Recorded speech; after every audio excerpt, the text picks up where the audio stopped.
நடுக்கடற் பேரலைகளின் இரைச்சலில் மீனவர்களின் மார்பில் பாய்ந்த தோட்டாக்களின் ஓலங்கள் சப்தமற்று போனபோது, தமிழக எல்லைகளில் ஈவிரக்கமின்றி தமிழ் குரல் வலைகள் நெரிக்கப்பட்ட போது, அண்ணன் என்ற பெயர் தீவிரவாத சொல்லாக ஆக்கப்பட்ட போது, எழுந்து நடக்க முடியாமல் தமிழ் அன்னையை முடக்கி வைக்க முயன்ற போது, தன் சீரும் சிம்ம குரலால் புலி பாய்ச்சலால் தமிழ் ஓங்காரமிட்டவர். தன் வீரிய பேச்சால் ஓட்டு வேட்டை ஆடியதை விட தமிழர் ஒற்றுமை போரை துவக்கி வைத்தவர். தமிழகத்தின் மூலை முடுக்கெல்லாம் தமிழ், தமிழர், தமிழர் பண்பாடு, உரிமை, விவசாயம் போன்ற வீரிய எண்ணங்களை விதைத்தவர். ஜாதி, மத, இன, ஆண், பெண் பேதமின்றி இயக்கம் கண்ட ஒருங்கிணைப்பாளர். இளைஞர்களின் மனதில் தமிழ் கொடியேற்றி பட்டொளி வீசி பறக்க விட்டிருக்கும் இயக்குனர், நாம் தமிழர் கட்சியின் ஒருங்கிணைப்பாளர், பேச்சாற்றல் மிக்க மாமருதன் திரு சீமான் அவர்களை வார்த்தை வாழ் வீச அழைக்கிறேன்.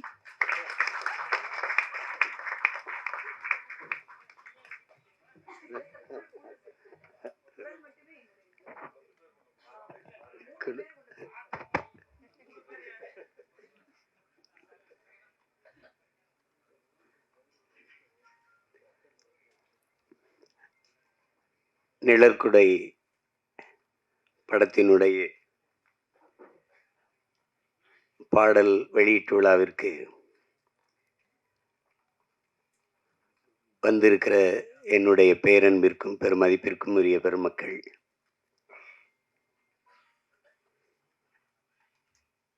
இந்த நிகழ்வை உலகெங்கும் வாழுகிற உறவுகளுக்கு கொண்டு போய் சேர்க்க இருக்கிற அச்சு ஊடக, காட்சி ஊடக என் அன்பு உறவுகள், இவ்வளவு நேராகியும் இன்னும் அரங்கை நிறைத்து அமர்ந்திருக்கிற என் அன்பிற்கினிய சொந்தங்கள் அனைவருக்கும் என்னுடைய அன்பும் வணக்கமும். இங்கே எல்லாரும் குறிப்பிடும்போது நான் ரொம்ப நேரம் காத்திருக்கிறேன்னு இல்லை. இந்த நிகழ்வு எங்கள் குடும்ப நிகழ்வு. நீங்கள்லாம் இந்த நிகழ்வில் இவ்வளோ நேரம் பங்கேற்று காத்திருக்கிறதுக்கு நான் தான் உங்கள் எல்லாருக்கும் அன்பையும் நன்றியும் சொல்ல கடமைப்பட்டிருக்கிறேன். வரும்போது என்னை வரவேற்க கூட தேவயானி அவர்கள் சொன்னாங்க, நீங்கள் வந்ததுக்கு ரொம்ப நன்றின்னு. இல்லை, எங்கள் படத்தில் நீங்கள் நடித்ததுக்கு ரொம்ப நன்றின்னு நான் சொன்னேன். ஏன்னா இது நாங்களோட குடும்ப படம்னு நினச்சி, எங்கள் குடும்ப படம்னு. கடைசியாக தான் கதாநாயகனாக நடித்த தம்பி விஜித்துக்கும் குடும்ப படம்னு தெரியுது. ஏன்னா அவருடைய பொண்ணு பாப்பாவும் நடிச்சிருக்காங்க. இது அது என்னுடைய அண்ணன் அதிகமான். இப்போ நாங்கள் எல்லாம் ஒரு குடும்பம். இப்போ நாங்கள் ஒன்றா இருந்து பயிற்சி எடுத்து வந்தவங்க. நான், என்னுடைய மைத்துனர் ராஜா, அதை சிவா ஆறுமுகம் எல்லாம். அப்போ கூப்பிடும்போது நம்ம இது எனக்கு உண்மையிலே தெரியாது தேவயானி அவர்கள் இதில் நடிச்சிருக்காங்கன்ட்டு. வந்துக்கிட்டு இருக்கும்போது ஒரே சுவரொட்டியாக இருந்தது. ஏதோ நிழற்குடைன்னு இப்போ இது புதுசாக படம் வருது போல இருக்குது. அது தேவயானி நடிச்சிருக்காங்க. இங்கே வந்து பார்த்தா தான் இது நம்ம படம், அதில் அவங்க நடிச்சிருக்காங்கன்னு எனக்கு தெரிஞ்சது. அப்போ ரொம்ப மகிழ்ச்சியாக இருந்தது. தேவயானி அவர்களுக்கு ஒரு இங்கே பேசி எல்லாரும் சொன்னாங்க, இவங்க நடித்தா நல்ல கதை இருக்கும், நல்ல படமாக இருக்கும்ன்ட்டு ஒரு மதிப்பு இருக்குது சிலருக்கு. முன்னாடிலாம் அம்மா கேஆர் விஜயா அவர்கள், அதுக்கப்புறம் எங்கள் அக்கா ரேவதி போன்றவர்கள், இப்போதைக்கு தேவயானி இவங்க நடித்தா நல்ல படத்தில் தான் நடிப்பாங்க அப்படின்னு ஒரு மக்கள்கிட்ட ஒரு கருத்து பதிவு இருக்குது. அது காரணம் அவங்க தேர்வு செய்து நடித்த கதாபாத்திரங்கள். முதல்ல அவங்க அறிமுகமானது எங்கள் அண்ணன் மூலமாக. அவங்க தொட்டாச்சி நீங்கி, பிறகு அண்ணனே எடுத்த சொர்ணமுகி, அதில் ரொம்ப நல்ல கனமான கதாபாத்திரம். அப்புறம் உங்களுக்கு தெரியும் காதல் கோட்டை, அது இந்திய விருதை பெற்ற சிறந்த படங்கள் அது ஒன்று. அதுக்கப்புறம் சூரிய வம்சம். அவங்களுக்கு சொல்லிக்கொள்ளுற மாதிரி ஒவ்வொரு காலகட்டத்திலையும் ஒரு படம் பதிவாயிருக்குது. அவங்க எந்த காலத்திலையும் தன்னுடைய பேரை கெடுத்துக்கல. ஏதோ காசுக்காக ஏதோ வந்த கதையெல்லாம் ஒத்துக்கிட்டு நடித்தோம் அப்படின்னு இல்லாமல், அந்த நற்பெயர் தான் அவங்கள 30 வருஷம் கழித்து மறுபடியும் ஒரு கதாநாயகியாக நடிக்கிற அளவுக்கு உயர்த்தி இருக்குன்னா அது காரணம் அதுதான். அது எல்லாருக்கும் வாய்க்கப்பெறாது. அவங்களுக்கு வாய்க்கப்பெற்றிருக்கிறது. அது ஒரு பெரிய பெருமைக்குரிய நிகழ்வு. இங்கே பல மேதைகள் எல்லாருமே என்னுடைய அன்பு உறவுகள். என்னுடைய அண்ணன் மனோஜ்குமார், என்னுடைய சியான். நாங்கள் சியான் தான் பேசிப்போம். ராஜ்கபூர் அவர்கள். அதுக்கப்புறம் என்னுடைய அன்பு தம்பி சுரேஷ் காமாட்சி, என்னுடைய அண்ணன் செல்வமணி அவர்கள். நாங்கள் ஒரே பல்கலைக்கழகத்தின் மாணவர்கள். எங்கள் அப்பா மணிவண்ணன்ட்ட. ஆமாம், எனக்கு மூத்தவர் எங்கள் அண்ணன். நான் வந்து இந்த அரசியலுக்கு வர்றதுக்கு முன்னாடி எங்கள் அப்பாட்ட உதவி இயக்குனராக இருந்து பணி செஞ்சேன். அப்போ இந்த அரசியலுக்கு தள்ளப்பட்டு தான் சொல்லணும். செய்யும்போது எனக்கு எல்லாரும் இல்லை. அப்போ எங்கள் அப்பா வந்து என்னை தன் பையன் நினைக்காம என்னை கூட வந்து நின்று எனக்கு தோள் கொடுத்துட்டாரு மணிவண்ணன் அப்பா. அப்போ எங்கள் அண்ணன்ட்ட பேசி, செல்வா உனக்கு இளையவன், உனக்கு ஜூனியர்னு நினச்சி இது பண்ணிடுறாதரா செல்வா, இப்போதைக்கு நமக்கு அவன் தாண்டா இருக்கான், அவனை பிடிச்சி தாண்டா நம்ம ஏதாவது செஞ்சாகணும் நம்ம இனத்துக்கு, வா செல்வான்னு கூட்டிகிட்டு வந்தார். அப்போ நாங்கள்லாம் இது எப்படி சொல்கிறதுன்னா, குடும்ப உறவோட கொள்கை உறவாக இணைந்தவர்கள் நாங்கள் அண்ணன் தம்பிகள் எல்லாம். அப்படி என்னுடைய அண்ணன் சிவா எனக்கு ரொம்ப என் மேலே ரொம்ப அன்பு.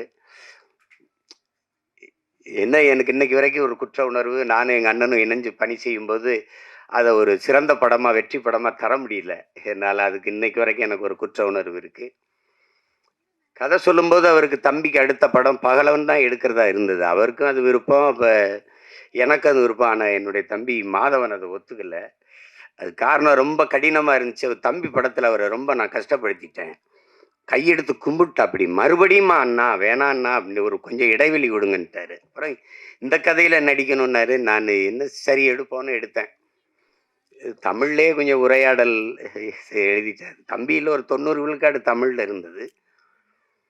அது வெற்றி அடைஞ்சிருச்சு. அப்புறம் இதில் முழுக்க தமிழ்லே உரையாடல் எழுதுனேன். அதில் என்ன பார்த்தீங்கன்னா, ஐ லவ் யூ என்று வர வேண்டிய இடங்களிலெல்லாம் நேசிக்கிறேன் நேசிக்கிறேன் என்று வருவது நெருடலாக இருக்கிறது என்று விமர்சனம் எழுதியிருந்தாங்க.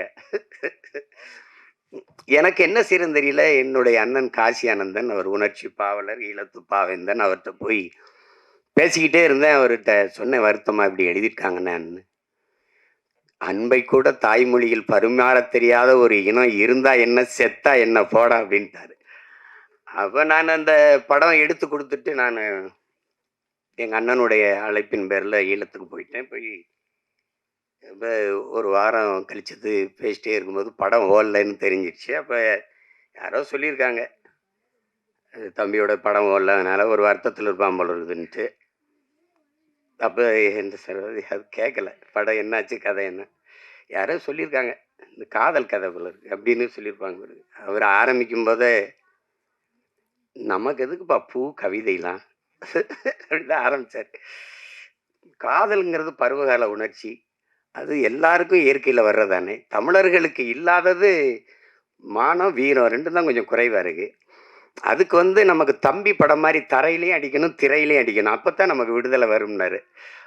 அதை செஞ்சுருக்கணும். இப்போ ஆனால் என்னைக்காவது ஒரு நாள் நான் எங்கள் அண்ணனுக்கு, அந்த சிவானனுக்கு சொல்கிறேன், இந்த இடத்துல என்னைக்காவது ஒரு நாள் உங்களுக்கு என்னால் ஏற்பட்ட இழப்பை நான் ஈடு செய்வேன்.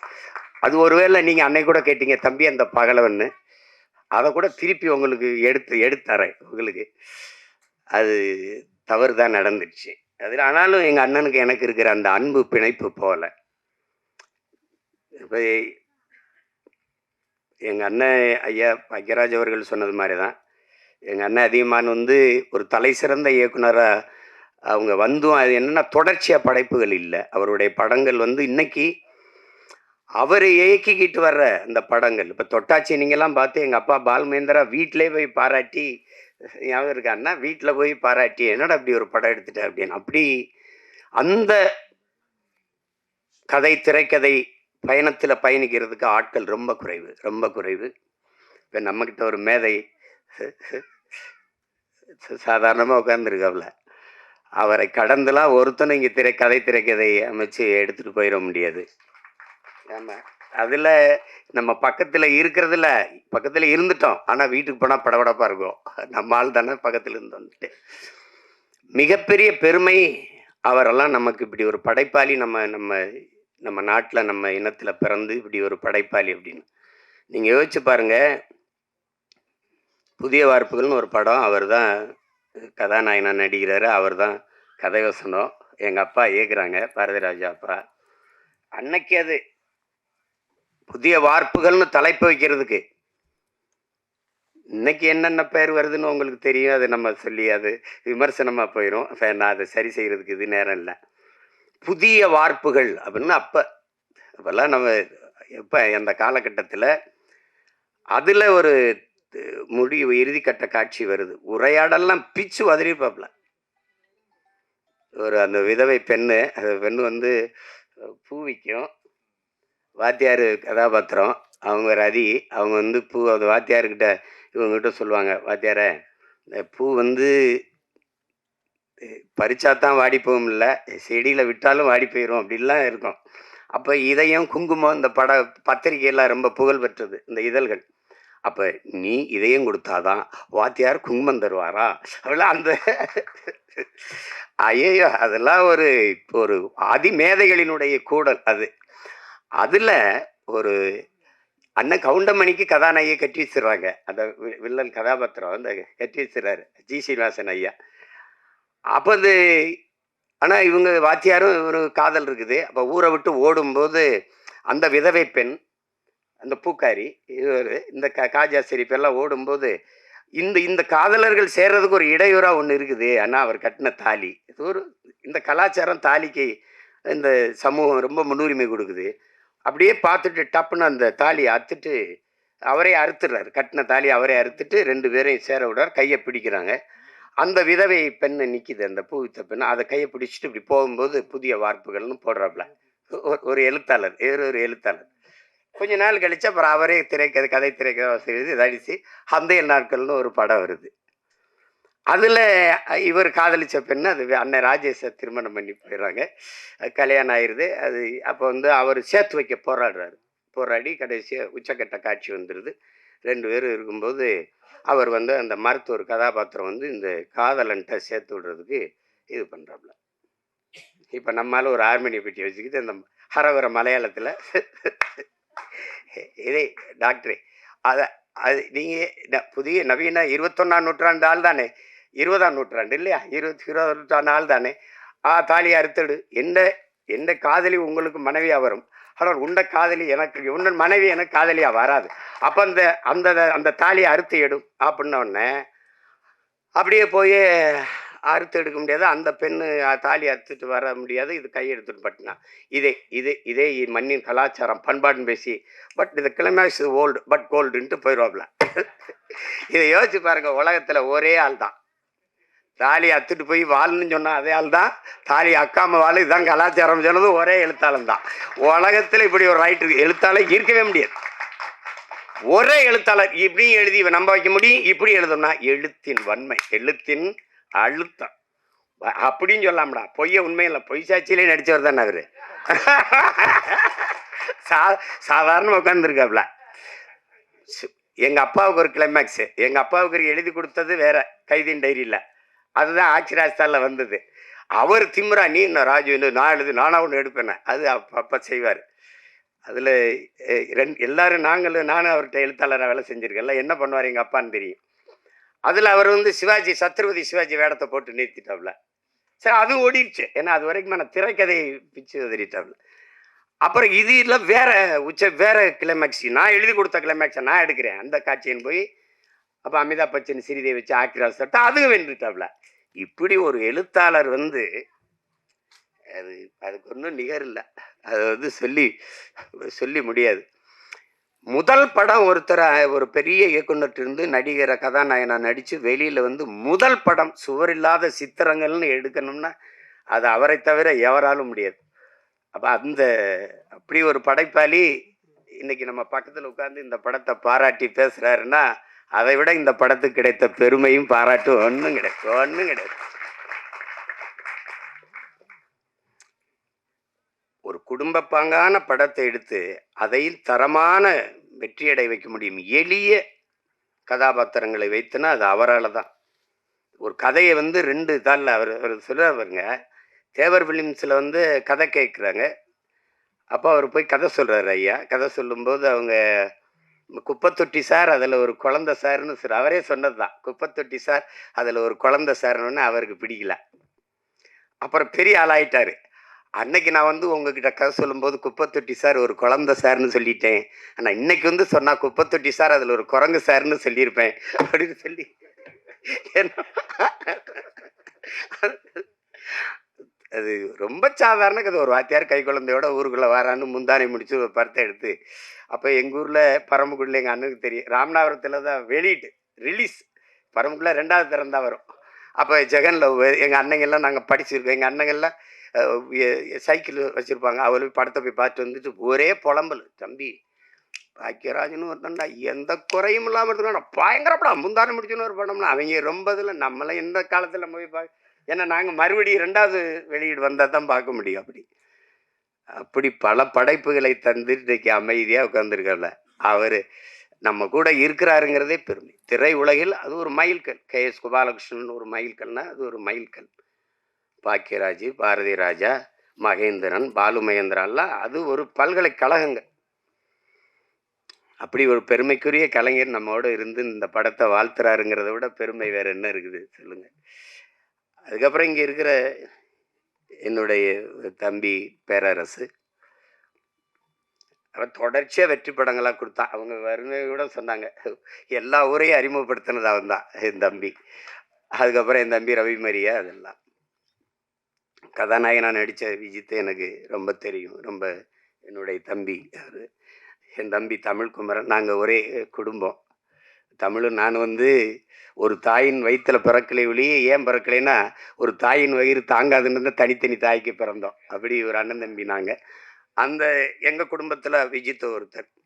அது விஜித்து தான் அதில் நடிச்சிருக்கான்னு எனக்கு உண்மையிலே தெரியாது. வந்தவொடனே கிட்ட வந்து நான் தானே கதாநாயகன் நடிச்சிருக்கேன், என்னப்பா சொல்கிற, அப்படி எல்லாமே ஒரு வியப்பாக இருந்துச்சு எனக்கு. எல்லாம் ரொம்ப மகிழ்ச்சியாக இருந்தது. அதில் உட்காருங்க விஜித், அவர் நல்லா வரணும். இந்த படத்தை பார்க்கும்போது நான் படம் பார்க்க நேற்று அழைக்கும்போது எனக்கு நேரம் ஒத்து வரலை, கிடைக்கல. அது இப்போ அதனால் நான் படத்தை முதல்ல பாட்டை போட்டு காட்டு அதை வச்சு பேசிடுறேன்னு.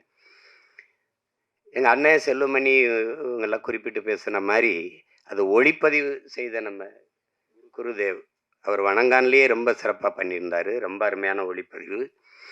அப்போ இந்த இசை இப்படி ஒரு படத்துக்கு, இப்போ ஒரு பெரிய ஆடல் பாடல் படம் அடிதடி படம்னா சமாளிச்சிடலாம். குடும்ப கதைகளுக்கு மென்னுணர்வை நகர்த்துற படங்களுக்கு இசையமைக்கிறதுங்கிறது ரொம்ப கடினம். அதை ஒரு இளைய பிள்ளை வந்து நவீன் பாலகுமார் செஞ்சிருக்காருங்கிறது ரொம்ப பாராட்டுக்குரியது. அது மனதில் நிற்கிறது போல மெல்லிய இசையால் வருடணுங்கிறது ரொம்ப கடினம். இசைங்கிறது இப்போ ஒலிகளின் குவியல் தான். இந்த ஒலி செவியில் போய் நின்றுச்சுன்னா அது இல்லை, அது உள்ளே போய் இதயத்தை வருடிருச்சுன்னா அது இசை ஆயிடுது. அப்படி ஒரு இசையை தந்த ஒரு இளவல், அவருக்கு என்னுடைய அன்பும் வாழ்த்துக்களும். பாடல் வரிகளை தந்த அவங்க ஒரு பெண்மகள், ரொம்ப நாளைக்கு அப்புறம் ஒரு பெண் கவிஞராக வர்றதை நம்ம பார்க்கும்போது ரொம்ப பெருமையாக இருக்குது. உங்களுக்கு பெரிய இடம் காத்திருக்குது. நல்ல வரிகளை அழகாக எங்கள் அண்ணன் அவ்வளவையும் நினைவில் வச்சு எங்கள் அண்ணன் மனோஜ்குமார் அவர்கள் சொல்லிட்டாங்க. ஆமாம், நரேன் பாலகுமார், அதை சொன்னேன், நரேன் பாலகுமார் அவர்கள் நல்லா செஞ்சுருக்கீங்க. வாழ்த்துக்கள் வாழ்த்துக்கள். நாங்கள்லாம் திரையுலகிலேருந்து வந்திருக்கோம். எங்களுடைய மேட்டூர் சட்டமன்ற உறுப்பினர் அவர் எங்களுடைய அன்புக்காக இந்த விழாவுக்கு வந்திருக்கிறார். அப்புறம் கதாநாயக நடித்த கண்மணி அவர்கள், அவங்களுக்கு நல்ல வாய்ப்பு இந்த படத்தில். விஜித்தும் அவருடைய பங்களிப்பும் பெருமைக்குரியது. இது எல்லாத்தையும் விட மிகுந்த பாராட்டுக்கும் நன்றிக்கும் உரியவர். இதை மக்களிடத்தில் கொண்டு போய் சேர்க்கிற பெரும் பணியை செய்ய இருக்கிற என் அன்பிற்குரிய தம்பி யுவராஜ் அவர்கள் தான். அவருக்கு தான் இது ரொம்ப, உங்களுக்கு தான் என்னுடைய நன்றியும் அன்பும் வாழ்த்துக்கள். உறுதியாக வெல்லும் படம் வெல்லுதில் பெரிய படம் சின்ன படம்லாம் ஒன்றும் இல்லை.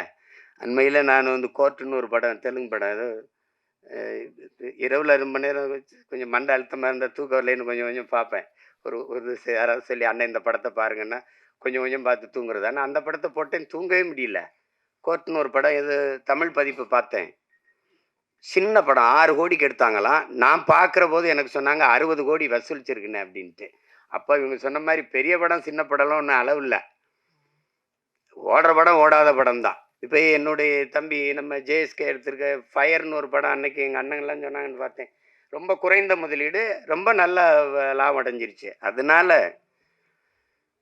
மிகப்பெரிய நட்சத்திரங்கள் நடித்த படமும் தோத்துருக்குது. சாதாரண படங்கள்லாம் வென்றுருக்குது.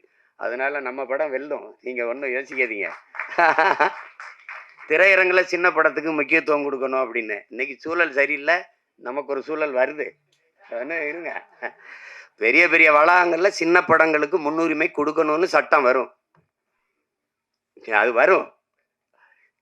காலம் வரும் என்று நம்ம காத்திருக்கிறது இல்லை, நமக்கான காலத்தை நாம் உருவாக்கணும். அப்படி ஒரு காலத்தை உருவாக்கிக்கிட்டு இருக்கோம். இங்கே சொன்ன இந்த மேலே 90க்கு போயிடணும் அப்படின்னா இல்லை, 2026 நம்ம அந்த 90 காலத்தை மறுபடியும் உருவாக்க முடியும். அதெல்லாம் ஒன்றும் அவ்வளோதான்லாம் எதுவும் கிடையாது. எதுவும் முற்று கிடையாது. ஒரு வாக்கியம் முற்று பெறும்போது இன்னொரு வாக்கியம் தொடங்குது. இங்கே புள்ளி வச்சா இன்னொரு வாக்கியம் தொடங்குது. அதனால அதெல்லாம் நினச்சி இது பண்ணிடாதீங்க. நாங்கள்லாம் திரைத்துறையை எப்படி சொல்கிறது, உயிரை விட மேகலா நேசித்தவங்க நாங்கள்லாம். படுக்க இடமில்லாமல் ஏவிஎம் சுடுகாட்டில் படுத்து கிடந்தவங்கன்னா அப்போ எவ்வளோ காதலிச்சிருக்கோம்னு பாருங்கள். பல இரவுகள் பட்டினி கிடந்திருக்கோம், பல இரவுகள். அவ்வளவு அன்பு காதல் இந்த திரைத்துறை மேலே. அப்போ அவள் அழிய விட்டுற முடியாது. ஆனால் எங்கள் அண்ணன் செல்வமணி அவர்கள் நான் ஒரு மேடையில் பேசுனதான் சொல்கிறாங்க, குறிப்பிடுறாங்க. இங்கே விவசாயியும் திரைப்பட தயாரிப்பாளரும் ஒரே நிலையில் நிற்கிறாங்க. அவங்க அவங்க தயாரித்த பொருளுக்கான விலையை அவங்க தீர்மானிக்க முடியல. தீர்மானிக்கிற காலத்தை நம்ம உருவாக்கணும். அப்போ தான் வேளாண்மை செழிக்கும், திரைக்கலையும் செழிக்கும். அது காரணம் ஒற்றுமை இல்லாததுனால தான். இன்னைக்கு எழுத்தாளர் சங்கத்தில் நம்ம ஐயாவும், தொழிலாளர் சங்கத்தில் எங்கள் அண்ணன் போன்ற தளபதிகள் இருக்கிறதுனால ஒரு பாதுகாப்பு இருக்குது. பத்தலை. எல்லாத்தையும் சரி செய்ய நினைக்கிறோம், இதை சரி செய்யாமல் விட்டுருவோமா என்ன? அதுக்கு ஒரு காலம் வரும். ஆனால் இதில் என்னுடைய மைத்துனர் சிவா ஆறுமுகம், அவர் ராஜான்னு நாங்கள் அழைப்போம். அவருடைய செல்லமாக அழைக்கிற பேர். நாங்கள் ஒரே குடும்பமாக வந்தவர், கடுமையான உழைப்பாளி. என்ன இருந்தாலும் அந்த நேசித்து வந்த திரைத்துறையை விட்டு வெளியேறலை. அது ஒரு பெரிய அதுக்கு அவருக்கு பெரிய பாராட்டு. சிலர் விட்டுட்டு போயிடுவாங்க, ஆனால் விடலை. அப்போ படம் எடுக்க ஆள் இல்லை, சரி நம்மளே எடுப்போம். அதெல்லாம் அது ஒரு போர் தான். அது அப்படி தான் சொல்லணும். அது ஒரு தவம்னு தான் சொல்லணும். புலம்பிக்கிட்டு நிற்கலை, யாரும் வரல, யாரும் எடுக்கலை, இது அப்படிலாம் இல்லை. அதுக்காக அவர் துணிஞ்சு தயாரித்ததுக்கு, அதை துணிஞ்சு நாம் வெளியிடணும் வந்த யுவராஜுக்கு, 2 பேருக்கு என்னுடைய பாராட்டுகள். நான் என் மைத்துனர் சொல்லுவேன், இயக்குனர் சிவா ஆறுமுகத்தோட தயாரிப்பாளர் சிவா ஆறுமுகத்துக்கு தான் என்னுடைய பாராட்டுகள். அதுதான் ரொம்ப ரொம்ப பெருமைக்குரியது. அப்போ இங்கே எது ஒன்று எளிதாக கிடைச்சிருக்கு, ஒன்றும் வந்தோடனே யாருக்கும் இது இல்லை. ஒன்று தான், எவ்வளவுதான் திறமை இருந்தாலும் வாய்ப்பு இல்லை என்றால் அது பயனற்று போகும். இங்கே நிறைய திறமையான கலைஞர்கள் வாய்ப்பின்றி இருக்கிறாங்க. அதில் இன்னைக்கு புதியவர்களை, தம்பி விஜித்தை, கண்மணி போன்றவர்களை, 2 அன்பு செல்வங்களை எல்லாம் பார்க்கும்போது ரொம்ப தேவயானி அவர்களே வியந்து பாராட்டுறாங்க. அந்த குழந்தைய அவ்வளவு அருமையாக நடிச்சு என்னுடைய கைக்குட்டை ராணியிலே நான் நடிக்க வச்சேன் அப்படின்னா அதெல்லாம் பெரிய வியப்பாக இருக்குது. அப்படிலாம் நினைக்கும்போது இந்த விழாவில் பங்கேற்றதில் எனக்கு பெரிய மகிழ்வு, மன நிறைவும் இருக்குது. தேவயானி அவர்களை நாங்கள் திரைப்பட நடிகையாக பார்க்க முடியாது. எங்கள் வீட்டு மருமகள், எங்கள் வீட்டு பெண், அப்படி தான் நாங்கள் பார்ப்போம். எங்கள் குடும்பத்தில் ஒருத்தராக தான் பார்ப்போம். அதே மாதிரி எங்கள் அண்ணன் பொண்ணு வனிதா வந்திருக்காங்க. வனிதாட்ட எனக்கு பிடிச்சது அந்த துணிவு, நினைக்கிறது செய்யணும். அந்த துணிவை எனக்கு பிடிக்கும். அது அவங்களுக்கு பாராட்டு. ஏன்னா நான் அந்த குடும்பத்தில் ஒருத்தன். அண்ணன் விஜயகுமார் அண்ணன் எனக்கு ரொம்ப பிடிக்கும். நான் அவங்களுக்கு தனித்த அன்பு. அதில் படத்தொகுப்பாளர், கலை இயக்குனர் விஜயானந்த், படத்தொகுப்பாளர் எல்லாருக்குமே என்னுடைய அன்பும் பாராட்டுகளும். எல்லாரையும் சொல்லிட்டேன்னு நினைக்கிறேன், ஏறக்குறைய ஏதாவது சொல்லிட்டேன். தர்ஷன் வாங்க மாப்பிள்ள. இவர் என் மைத்தனுடைய மகன் தர்ஷன் சிவா. இவர் அறிமுகம் செஞ்சுருக்காரு. ஆனால் அந்த படத்தில் பார்த்ததுக்கு இதுக்கு நேர வித்தியாசம் இருக்குது. காரணம் அதில் ஒரு பெரிய மீசையை வச்சு பண்ணுறாரு. அதனால் இவரை அறிமுகம் செய்வதில் நான் ரொம்ப பெருமை அடைகிறேன். எல்லாரும் அமருங்க. வாழ்த்துக்கள் உங்களுக்கு. எல்லாரும் இப்படி வந்தவங்க தான். ஒரு தொடங்குதல் எளிது யாருக்கும், அதை தொடர்வது தான் கடினம். தொடர்ந்து அதே தவத்தில் இருந்தால் யாரும் வெல்ல முடியும். அப்படிப்பட்ட கலைஞர்கள் இங்கே நிறைய அப்படி வந்து வென்றிருக்காங்க. இன்னைக்கு வரைக்கும் நான் சொல்லுவேன், இன்னைக்கு அப்போ நான் வந்து நேரில் ஐயா ரஜினிகாந்த் அவர்களை பார்த்தேன். தூரத்தெல்லாம் பார்த்துருக்கோம். அப்போ நேரில் 2.25 மணி நேரம் 2.5 மணி நேரம் போயிட்டு இருந்தோம். அவருக்கு இருக்கிற இந்த ஆர்வம் இவ்வளோ படம் நடித்து இவ்வளோ சாதித்த பிறகும் புதிதாக ஒன்றை தெரிந்து கொள்றதுல அவருக்கு இருக்க ஆர்வத்தை பார்க்கும்போது இவர் ஏன் ஜெயிக்க மாட்டார் அப்படின்னு நமக்கு தோணுது. என்னை ஈர்க்க வச்சுட்டு சிமந்த வந்துடுறேன் அப்படின்னு போகும்போது அதே அந்த படத்தில் பார்க்குற மாதிரி அதே வேகம் நடை, அதே வேகம் இது பார்க்கும்போது இவ்வளவு சுறுசுறுப்பாக இருக்கு.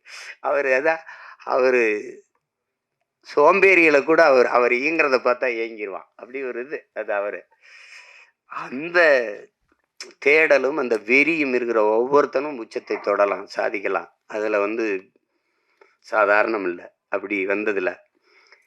அதில் இவ்வளோ பேர் இந்த படைப்பில் பங்கேற்றிருக்காங்க. குறிப்பாக இதுக்கு பிதாமகனாக இருந்து பீசுமராக இருந்து வாழ்த்திட்டு இருக்கிறது எங்கள் அண்ணன் அதியமான்.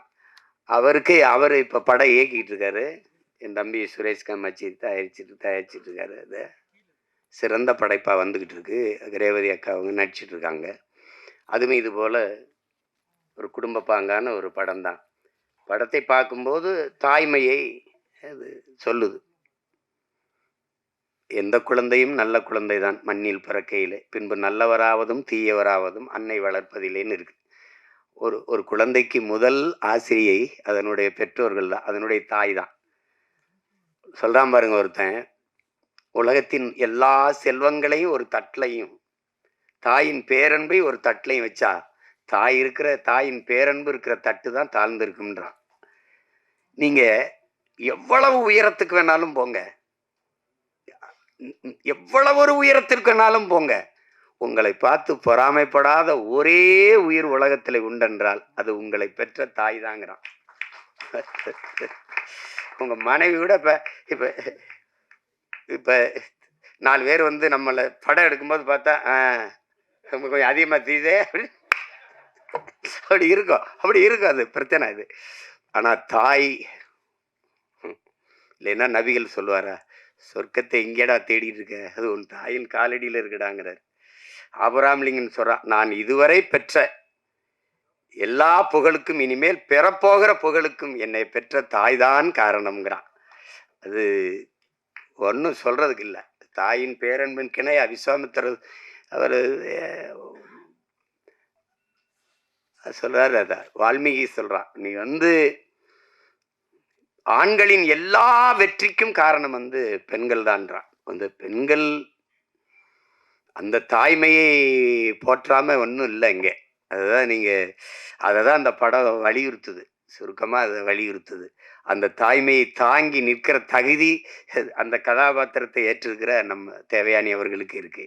ஐயா பாக்கியராஜ் அவர்கள் சொன்னது மாதிரி நிழற்குடையே, இந்த படத்தின் நிழற்குடையே அவங்க தான். அது அவங்க போதும் தொடக்க காட்சிக்கு திரையரங்குக்கு மக்களை அழைச்சிட்டு வர அவங்க ஒரு படம் போதும். அதுக்கப்புறம் உள்ள வந்தால் பார்த்த எல்லாரும் நிறைவாக சொல்கிறாங்க, எனக்கு பார்க்குற வாய்ப்பை நான் பெறலை, ஆனால் விரைவில் நான் பார்த்துட்டு அதுக்கான வாழ்த்தை நான் எழுதுகிறேன். படத்தில் பங்கேற்ற அனைத்து கலைஞர்களுக்கும், பின்னிருந்து உழைத்த அனைத்து தொழில்நுட்ப கலைஞர்களுக்கும், இவ்வளவு நேரம் இந்த நிகழ்வை பதிவு செய்து கொண்டிருக்கிற அச்சு, காட்சி, ஊடக என் உறவுகள், இங்கே அரங்கை நிறைத்து அமர்ந்திருக்கிற என் அன்பு சொந்தங்கள், விழாவிலை பங்கேற்று வாழ்த்தி அமர்ந்திருக்கிற பெருமக்கள் எல்லோருக்கும் என்னுடைய அன்பும் நன்றியும் வணக்கம். இந்த நிகழ்வை மிக அழகு தமிழில் தொகுத்து வழங்கிய தொகுப்பாளர், நெறியாளர் ஐஸ்வர்யா அவர்களுக்கு என்னுடைய அன்பும் வாழ்த்துக்களும்.